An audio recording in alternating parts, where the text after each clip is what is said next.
Rundāls pils ir Kurzemes hercoga Ernesta Johana Bīrona vasaras rezidence, arhitekts ir Francesco Bartolomeo Rastrelli un celšanas laiks no 736. līdz 1738. gadam, kad to pat ēka, un beidzot ar 1768. gadu, kad pabeidz interjerus.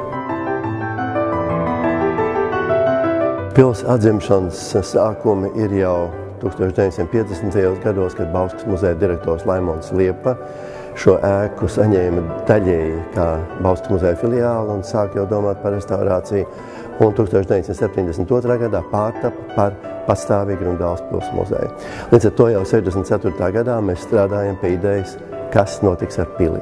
Un jau pirmajā gadā uzstādījām visaugstāko latiņu, tas ir, tā jāpārtop atkal ir par Kurzemes hercoga vasaras rezidenci ar visu tādu iekārtojumu, kāds varētu būt bijis hercoga laikos.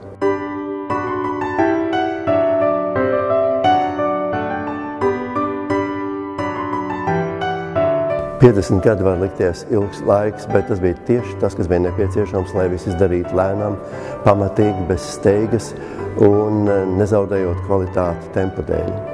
Jo restaurācija ir lieta, ko nevar pātrināt, un ja vien griestu gleznojuma restaurācija 5 gadus, tad ātrāk to izdarīt nevar.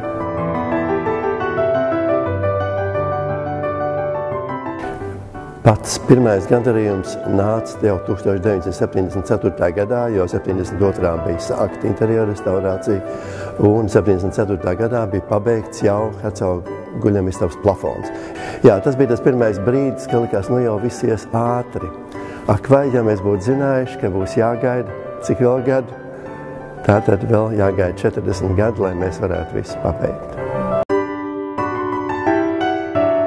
Mēs jau pašā sākumā aptvērām, ka pils autentiskuma pakāpe ir ļoti augsta, un līdz ar to mums jādara absolūti viss, lai nezaudētu pat mazāko nieciņu no tā, kas ir īsts un oriģināls.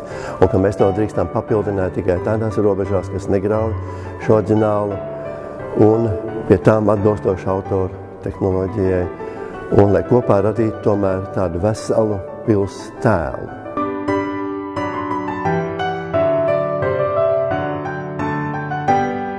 Viss šis Rundāls pils pasākums man personīgi jau no 64. gada ir bijis, visdrīzāk varbūt varētu teikt, kā milzīgas uzvedums, kā opera ar gigantiskām dekorācijām, ar vēlēšanos ne tikai atzemdināt to, kas ir taustāms, bet arī radīt kaut kādu nemateriālu virsvērtību un iedvest viņā tieši to dzīvību, ko viņa zaudējusi. Tas varbūt bija tas pats aizraujošākais. Būtībā es darbojos varbūt kā tāds, kā pigmalions, kas mēģina atdzīvināt to, kas it kā šķietam ir miris.